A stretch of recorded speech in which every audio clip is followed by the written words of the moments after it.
لا ما عاد يرعبني ظلم يهددني لا شيء أخسره لا مهما يطول الدرب فالحق معه. السلام عليكم ورحمة الله وبركاته. بسم الله الرحمن الرحيم. الحمد لله رب العالمين والعاقبة للمتقين فلا عدوان إلا على الظالمين. أشهد أن لا إله إلا الله وحده لا شريك له وأشهد أن محمدا عبده ورسوله. اللهم صل على محمد خاتم الأنبياء والمرسلين وعلى آله وأصحابه أجمعين أما بعد. Jamaah rahimakumullah, kita bersyukur kepada Allah. Allah masih senantiasa melimpahkan nikmat dan rahmatnya kepada kita, sehingga kita pada malam hari ini bisa sama-sama hadir di masjid ini dalam rangka jamaah maghrib dan insya Allah nanti sampai jamaah isya. Dan di antara kedua jamaah itu kita sejenak untuk mengkaji kembali, yaitu tentang kisah perjalanan sahabat Abu Bakar As-Siddiq. Dalam kajian kali ini saya tidak menyampaikan komentar yang panjang, nanti waktunya tidak nutut. Kita langsung saja masuk kepada materi, yaitu kita sudah sampai pada bahwa Abu Bakar itu menemani Rasulullah pada saat hijrah ke Madinah. Jadi Abu Bakar ini orang yang sangat dekat kepada Rasulullah Sallallahu Alaihi Wasallam, sehingga ketika beliau hijrah pun satu-satunya yang menemani beliau adalah Abu Bakar. Jadi satu-satunya, tidak ada yang lain. Ini karena sesungguhnya Abu Bakar itu sejak awal sudah ingin berhijrah, tetapi beberapa kali matur pada Rasulullah itu masih dipending, ya, tidak boleh berangkat dulu. Ya, ketika Rasulullah sudah diizinkan oleh Allah untuk meninggalkan kota Mekah dan untuk pindah ke Madinah, maka lalu Rasulullah memberitahu kepada Abu Bakar, dan Abu Bakar pun sangat gembira, ya, karena Abu Bakar sudah ingin hijrah ke Madinah dan kebetulan Rasulullah pun diizinkan oleh Allah untuk berhijrah ke Madinah. Karena tekanan-tekanan yang sudah luar biasa dari orang-orang kafir. Para hadirin, kalau kita baca dari sejarah, ya, sejarah Islam, bahwa ketika Rasulullah itu mau berhijrah, itu akhirnya sudah terdengar oleh mereka, orang-orang kafir itu. Sebetulnya ini sangat dirahasiakan oleh Rasulullah, tapi ya akhirnya juga mungkin ada bocoran atau bagaimana. Akhirnya juga diketahui. Maka suatu saat pada malam hari rumah Rasulullah itu dikepung oleh orang-orang kafir dari masing-masing kabilah itu mengirim seorang pemuda yang gagah perkasa, yang maksudnya sebagai al-guju untuk membunuh Rasulullah ini. Maka terkumpullah 11 al-guju pada waktu itu. Nah, di suatu malam, ya, kebetulan pada saat itu 27 Safar tanggalnya, itu mereka berkumpul sudah siap untuk membunuh Rasulullah. Ini sebelum Rasulullah berangkat itu begitu. Ini, wah, Rasulullah terkepung pada malam hari, terkepung. Rasulullah kebetulan bersama sahabat Ali di dalam rumahnya. Ketika Rasulullah mau berangkat, mereka kelihatan sudah mengepung rumahnya. Ini luar biasa. Seandainya kita gitu sudah takutnya luar biasa pada saat itu. Ini. Maka ada satu ayat, ya, menurut riwayat itu, karena Al-Quran itu bagi Rasulullah kan semacam mukjizat. Maka ayat itu kalau dibaca oleh Rasulullah, ya tokcer. Kalau mungkin yang membaca kita gitu ya durung karuan. Durung karuan. Sekalipun ayat yang dibaca itu sama, kalau Rasulullah yang membaca dengan kita yang membaca ya mungkin beda. Khasiatnya itu beda itu. Ini. Ya. Ya, antara lain ayat yang dibaca oleh Rasulullah pada saat mau berangkat hijrah itu, yaitu surat Al-Anfal ayat 30. Ya, tidak saya masukkan di situ. Al-Anfal ayat 30. Diingat-ingat saja. Ya. Bunyi ayatnya, a'udzubillahi minasyaitonirrajim. Wa id yamkuru bikal ladzina kafaru liyusbituka aw yaqtuluka aw yukhrijuk wa yamkurullah wa yamkuruna wa yamkurullah wallahu khairul makirin. Ini ayat yang dibaca pertama.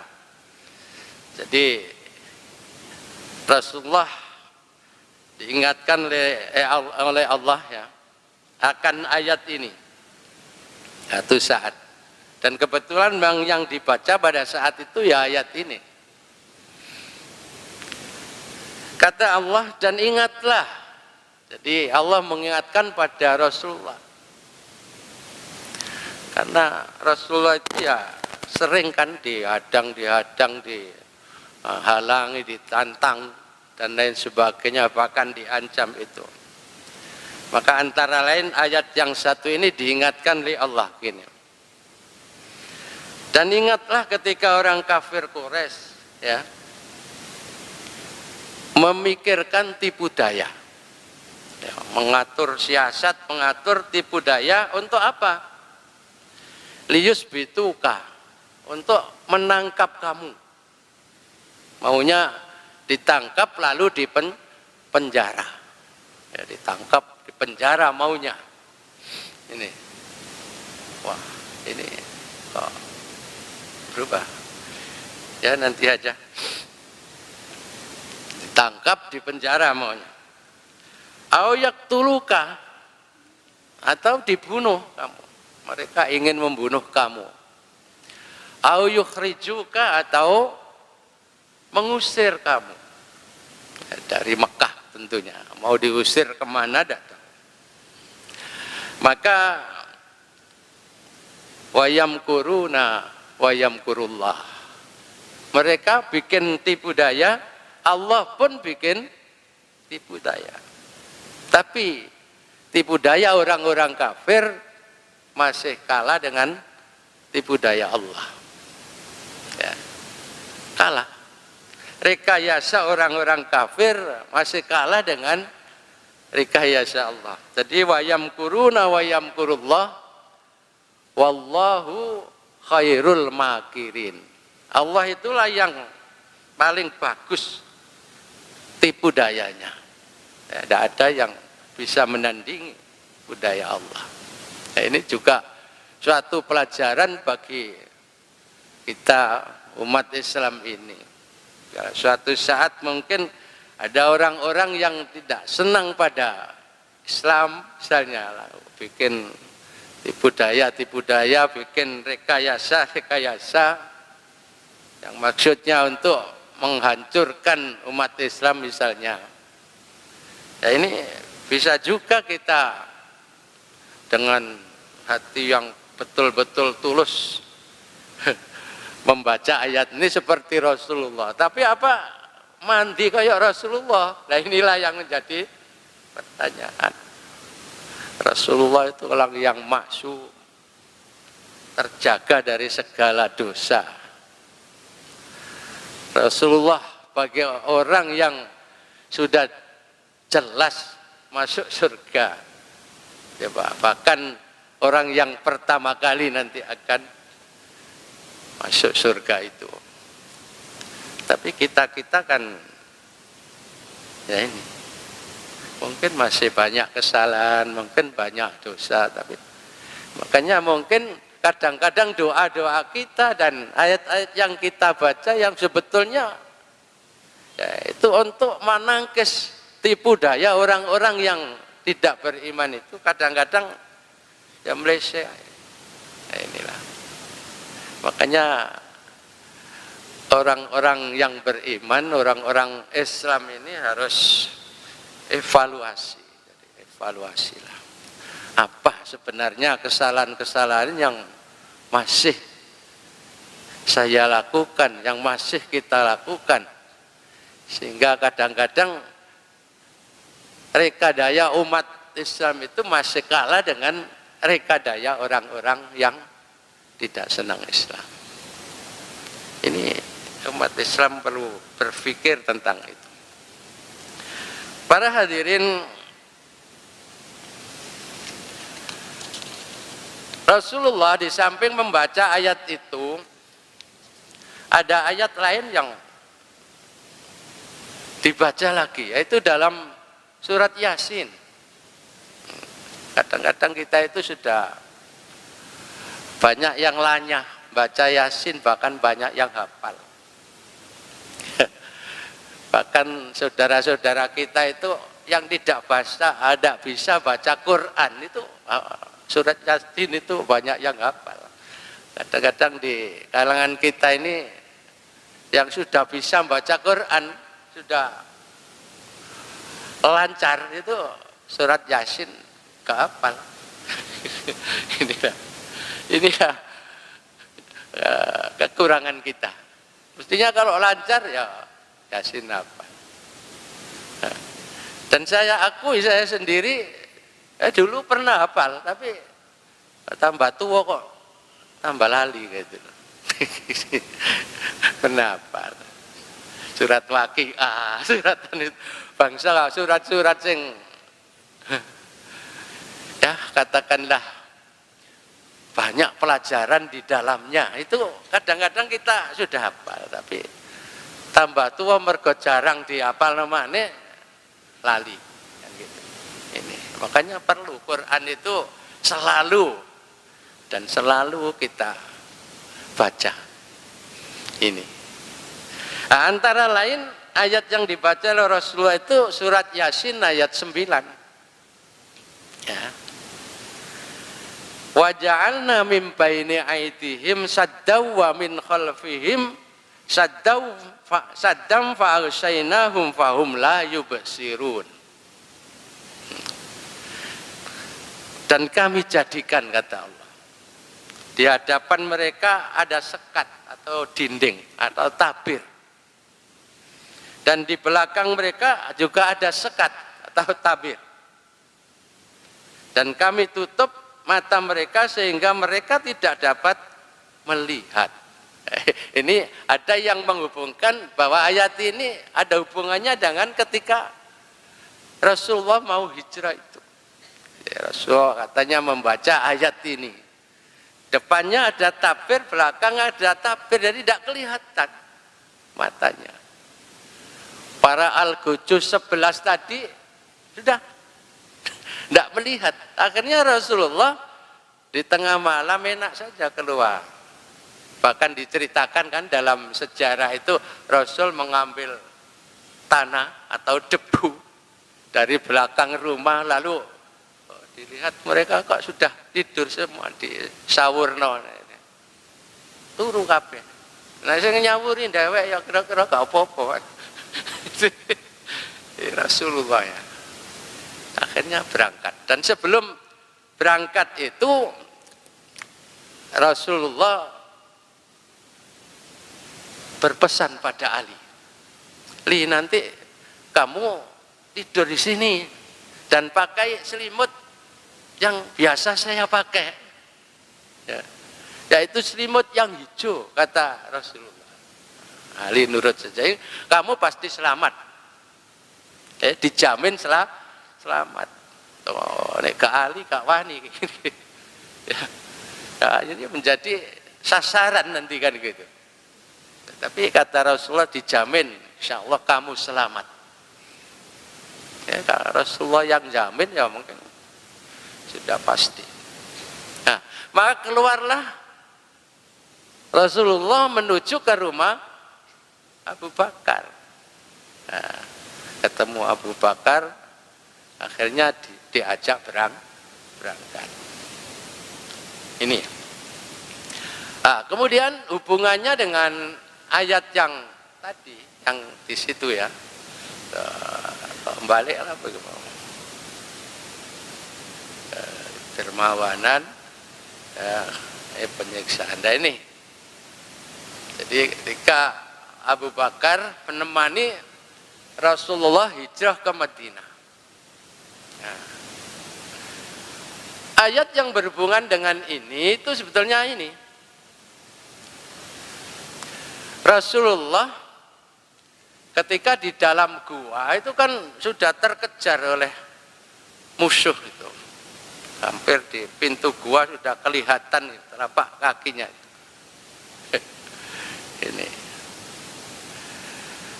Maka Rasulullah lalu berkata kepada Abu Bakar, la tahzan, innallaha ma'ana. Jangan susah, jangan sedih. Sesungguhnya Allah itu bersama kita, selalu menyertai kita. Ya. Allah itu menyertai manusia itu kan dalam dua hal kan. Satu dalam rangka menolong. Nah, seperti terhadap Rasulullah ketika mau berangkat hijrah ini. Dekat dalam gua ini. Tapi ma'ana di situ beserta ya, ma'iyatullah itu di samping bersifat menolong juga bersifat mengawasi gitu loh, mengawasi. Jadi kita ini semua disertai oleh Allah tapi dalam rangka diawasi apa yang kita lakukan. Dan dalam pengawasan itu Allah menugaskan malaikat raqib dan atid kan gitu. Allah sendiri ya bisa mengawasi, tapi memang begitulah diatur oleh Allah. Mencatat semuanya juga bisa. Mematikan semuanya juga bisa. Mengapa dia ngutus malaikat Israel? Nah, ini itu memang Allah menghendaki seperti itu. Lah, kalau kita baca sejarah sehingga Allah mengingatkan tentang ayat dalam pertolongan Allah dalam rangka melakukan hijrah ini, atau pertolongan Allah ketika Rasulullah berada di Gua Sur ya, Gua Sur. Bapak-bapak yang sudah pernah ke sana kan mungkin ditunjukkan juga itu Gua Sur.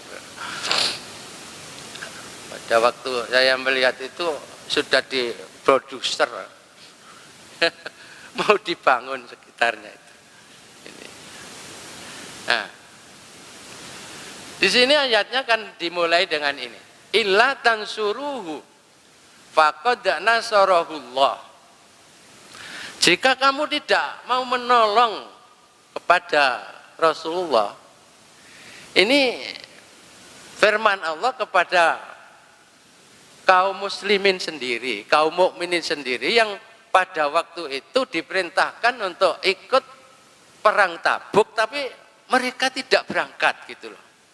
Karena apa?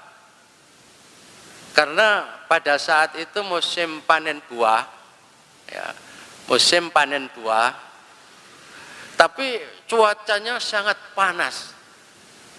Jadi perang Tabuk pada masa Rasulullah, perang Tabuk kan berlanjut Pak. Jadi ada Rasulullah, nanti Abu Bakar, dan diteruskan sampai khalifah berikutnya.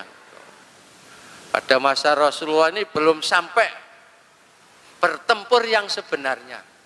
Karena apa? Akhirnya berbulan-bulan ya, musimnya musim panas, musim paceklik, akhirnya banyak yang tidak kuat.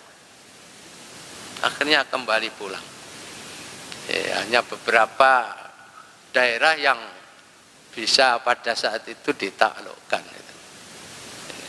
Karena berat ini menghadapi perang Tabuk, kita menghadapi raja Romawi. Raja Romawi itu kan adidaya pada waktu itu, versi Romawi. Kebetulan suatu saat diperintahkan orang-orang yang beriman ini untuk berangkat, banyak yang tidak mau berangkat. Maunya menikmati musim buah, santai-santai dulu lah. Gitu. Ini, kalau kita baca di tafsir Ibnu Katsir ada itu, cerita seperti itu. Ya, tentang ayat 38, 39 sampai ayat 40. Nah, ini nanti hubungannya dengan bahwa Abu Bakar itu menemani, sehingga kita tahulah bagaimana usul-usulnya, asal-usulnya itu. Ya. Kalau kamu tidak mau menolong, illa tansuruhu, kalau kamu tidak mau menolong, artinya tidak mau ikut berangkat perang. Itu berarti tidak mau menolong pada Rasul. Tegong. Nah, itu. Kata Allah, faqad nasarahullah. Sungguh Allah telah menolong. Allah sudah pernah menolong. Dicontohkan oleh Allah ini. Idza akhrajahul ladzina kafaru, ketika orang-orang kafir mengusir, ya, mengeluarkan dia dari kota Mekah, maunya tadi seperti ayat yang saya baca tadi. Saniyasna ini salah satu dari dua. Ya, pada waktu itu dalam gua itu hanya satu dari dua Nabi itu. Nah, Nabi dan Abu Bakar, dan Nabi adalah salah satu dari dua orang itu. Saniyasna ini. Ya. Idhuma fil ghari, ketika keduanya di dalam gua. Nah, idh yaqulu li sahibihi, ketika Nabi berkata kepada sahabatnya. Jadi di sini inilah munculnya kata-kata sahabat. Jadi Allah sendiri yang menyebut idh qala li sahibihi. Allah menyebut langsung Abu Bakar itu sebagai sahabat Rasulullah. Akhirnya menjadi sebutan yang umum bahwa semua orang yang pernah ketemu dengan Nabi, ya, hidup sezaman dengan Nabi, pernah ketemu dengan Nabi, lalu beriman kepada Nabi, itu namanya sahabat. Ya. Mengapa Abu Jahal tidak disebut sahabat? Dia juga hidup sezaman dengan Nabi. Pernah bertemu, jangankan bertemu, berlawanan, perang juga pernah. Abu Lahab, Abu Jahal. Bukan sahabat, karena apa? Mereka tidak beriman. Jadi yang disebut sahabat itu yang hidup sezaman, yang pernah ketemu dan juga beriman. Itu sahabat. Ini. Jadi qala yaqulu li sahibi, ketika beliau atau dia atau Allah berkata kepada sahabatnya, yaitu kepada Abu Bakar. Apa kata beliau? La tahzan, innallaha ma'ana. Jangan takut, jangan susah, jangan susah, jangan gelisah. Sesungguhnya Allah menyertai kita. Ini dengan keyakinan yang penuh tentunya. Tidak ragu-ragu lagi ucapan yang begitu itu. Sehingga seandainya pun terbunuh itu sudah tidak takut lagi. Nah ini, innallaha ma'ana. Ini. Maka dengan ucapan Rasulullah itu, fa'anzalallahu sakinatahu, Allah menurunkan ketenangan padanya. Sakinatahu alaih. Ya, sakinah. Wa ayyadahu bijunudil lam taruha, dan menguatkan ya, dengan tentara yang tidak diketahuinya. Ya. Ini seperti pada perang Badar itu loh Pak, 1000 tentara diturunkan secara berturut-turut, orang kafir tidak tahu. Ya. Makanya kata Allah, falam taqtuluhum walakinnallaha qatalahum. Wa ma ramaita idz ramaita walakinnallaha rama. Dalam surat Al-Anfal itu. Sesungguhnya tidak kamu yang membunuh, tapi Allah yang membunuh. Ya. Bukan kamu yang memanah, tapi Allah yang memanah. Walakinnallaha rama. Ini karena atas doa Rasulullah yang luar biasa pada saat itu, karena menghadapi 1000 tentara lawan hanya 300. Allah menurunkan tentaranya. Bi alfim minal malaikati murdifin. 1000 malaikat jago. Makanya ya kelihatannya memanah, ya itu sudah malaikat, kelihatannya membunuh, yang membunuh itu malah malaikat. Ya, atas perintah Allah tadi. Jadi wa ayyadahu bijunudil lam taruha wa ja'ala kalimatal ladzina kafaru sufla, dan seruan orang-orang kafir itu, kalimatal ladzina kafaru as-sufla, di bawah. Ya, tidak bisa mengungguli seruan Allah. Tidak bisa mengungguli kalimat Allah, karena wa kalimatullahi hiyal ulia. Kalau Allah sudah menyuruh, memerintahkan, tidak ada yang bisa mengungguli seruan yang bagaimanapun, sekalipun mungkin orang-orang kafir berteriak-teriak memberi semangat kepada yang lain untuk menyerang, misalnya kalau dalam peperangan kalah dengan seruan Allah, kalah dengan kalimat Allah. Kalimatullahi hiyal ulia. Kalimat Allah itu yang tertinggi. Ini ayat yang berhubungan dengan ketika Abu Bakar menemani Rasulullah di dalam gua sebelum berangkat, sebelum melanjutkan perjalanan maksudnya. Itu juga dikirim-kirim loh. Secara diam-diam anaknya Abu Bakar, perempuan siapa namanya lupa ya, itu selalu mengantar makanan. Tidak ada yang tahu. Tidak ada yang tahu, rahasia.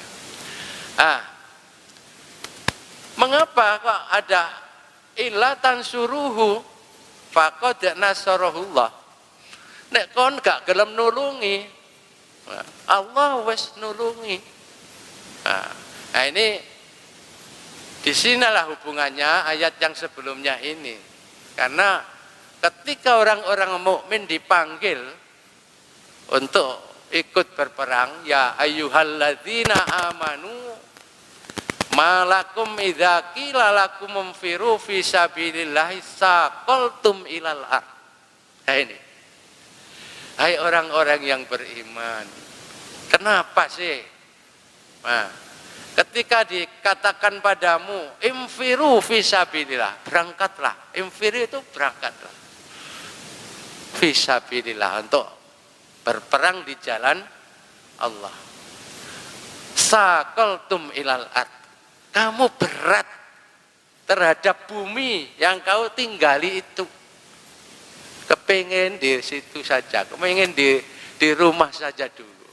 Nah ini kalau kita baca tafsir Ibnu Katsir misalnya, di sana diterangkan gara-gara apa? Karena pada saat itu musim buah panen, ya musim buah. Gak tega ninggal, maunya dia sementara menikmati buah-buah yang sedang panen inilah, santai-santai dulu. Ya, perjuangan itu tidak boleh santai-santai, makanya datang panggilan dari Allah. Kok enak-enakan, kok jaluk berhasil, tidak bisa. Ya, santai-santai dulu maunya. Tapi Allah memanggil, ya ayyuhalladzina amanu. Hei orang-orang yang kurang, kenapa? Ya, ketika kamu diperintahkan untuk berangkat infiru fisabilillah, berangkat untuk perang di jalan Allah itu, as-saqaltum ilal ard, kamu berat meninggalkan tempat tinggalmu. Wah ya enak-enak menikmati panennya itu.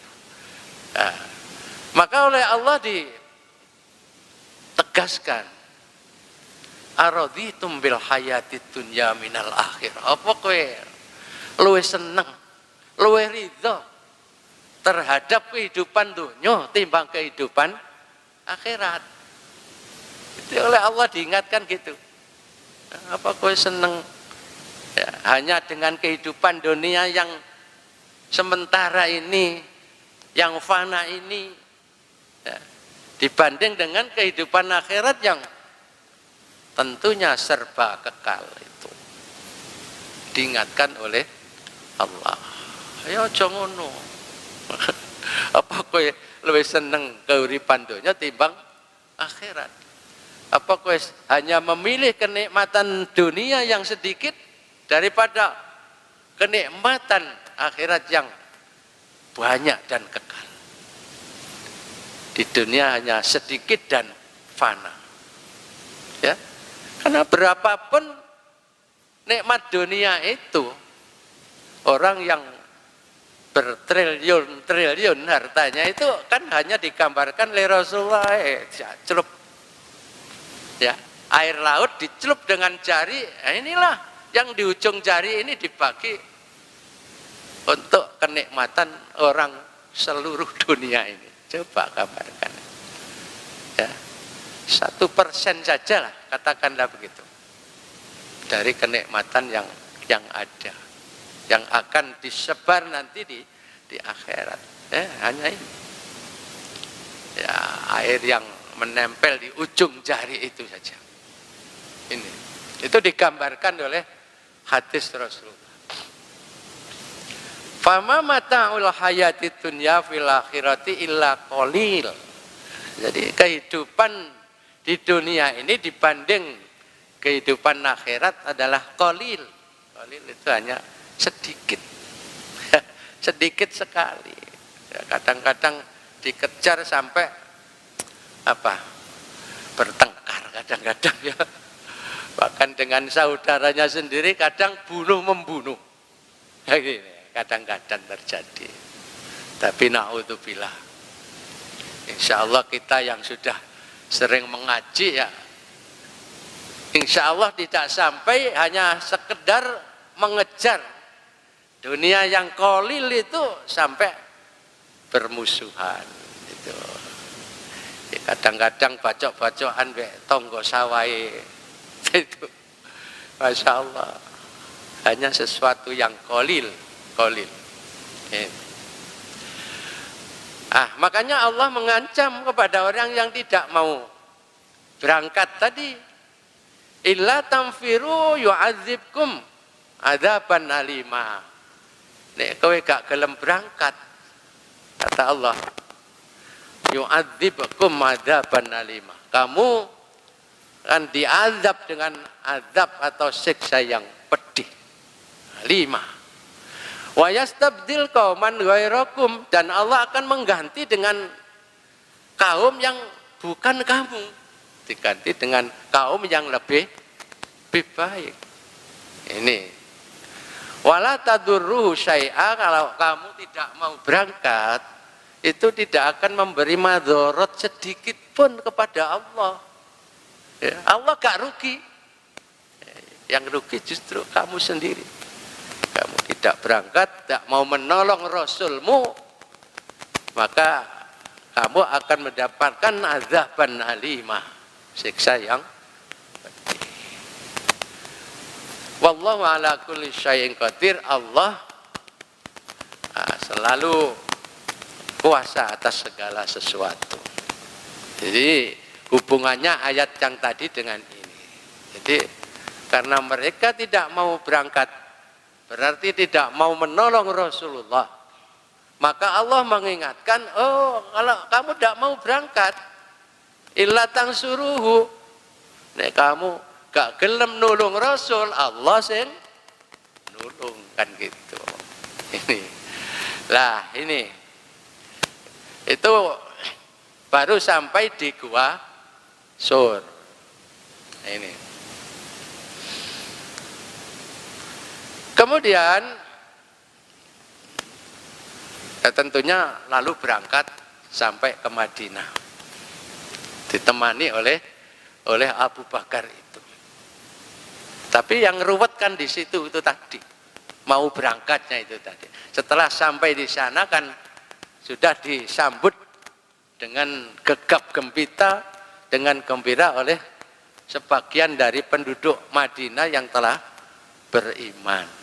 Nah ini sampai situ saja, karena ini hanya membahas tentang bahwa Abu Bakar itu satu-satunya orang yang menemani Rasulullah ketika perjalanan hijrah ke Madinah. Kemudian berikutnya sedikit. Rasulullah itu saking dekatnya dengan Abu Bakar itu, saking dekatnya dengan Rasulullah, di samping menemani ketika hijrah, Abu Bakar itu juga satu-satunya sahabat yang ketika Rasulullah Shallallahu Alaihi Wasallam sakit, ya, gerah menjelang wafatnya terutama, itu yang disuruh makili ngimami itu ya Abu Bakar. Ya, Abu Bakar ngimami terus ketika Rasulullah wafat itu. Sehingga banyak sahabat-sahabat yang menerka. Oh, nek ngene kira-kira engko nek Rasulullah wis wafat, gantine Abu Bakar. Ya, itu banyak yang menerka begitu. Tapi kenyataannya tidak demikian. Nanti ketika Rasulullah wafat itu akan timbul bermacam-macam perbedaan pendapat di kalangan sahabat. Ya. Karena semuanya ingin menggantikan kekuasaan Rasulullah, katakanlah begitu. Kalau seorang raja atau presiden gitu kan gitu. Jadi, kenyataannya nanti masih sulit untuk menunjuk Abu Bakar sebagai khalifah itu. Ya. Kalau ngimami sholat ini memang sejak Rasulullah masih hidup dan ketika beliau sakit, Abu Bakar yang ditunjuk. Sehingga ketika Rasulullah betul-betul wafat, itu yang paling teguh imannya itu Abu Bakar. Banyak sahabat-sahabat ketika Rasulullah wafat itu imannya berbalik ke belakang. Artinya apa? Banyak yang murtad. Ya. Wong Rasul kok mati. Ini loh. Ya. Maunya dia itu Rasulullah itu dipikir itu hidup terus. Sampai kapan gitu. Ya. Menemani mereka terus. Padahal mereka juga akan mati. Nah, satu-satunya yang bisa menenteramkan para sahabat, bahkan Umar, sahabat Umar sendiri itu tidak percaya kalau Rasulullah itu sudah wafat. Oh, murak marik sapa yang ngarani Rasulullah meninggal itu, Pak? Diancam oleh Umar. Makanya satu-satunya yang bisa menenangkan para sahabat itu yaitu Abu Bakar. Orang Abu Bakar ini orangnya kan halus, Pak. Tidak seperti Umar, ya kan punya watak sendiri-sendiri, ya, punya watak sendiri-sendiri. Kita satu masjid ini saja juga tidak sama. Jadi Abu Bakar yang bisa menenangkan dengan dibacakan wa ma Muhammadun illa rasul qad khalat min qabli rusul afa immata au kutilang qalabtum ala aqtabikum wa may yanqalib ala akibaihi fala yadurullah say'a wa sayajzillahu syakirin. Jadi ayat itu yang dibaca sehingga akhirnya mereka tenang. Ya. Muhammad itu hanya rasul ya sedikit. Ya. Semua sudah banyak rasul-rasul yang telah lalu. Ya. Apakah jika Muhammad itu meninggal atau wafat atau dibunuh, kamu kembali ke belakang artinya kembali kafir lagi.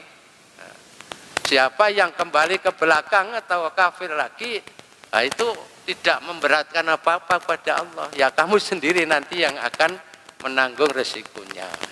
Wasaya jilau syakirin, dan Allah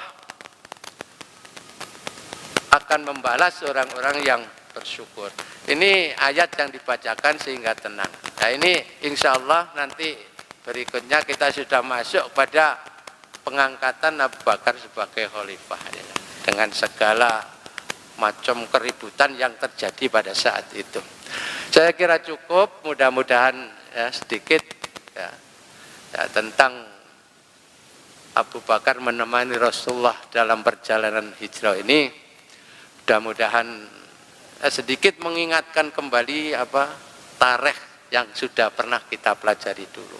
Wassalamualaikum warahmatullahi wabarakatuh.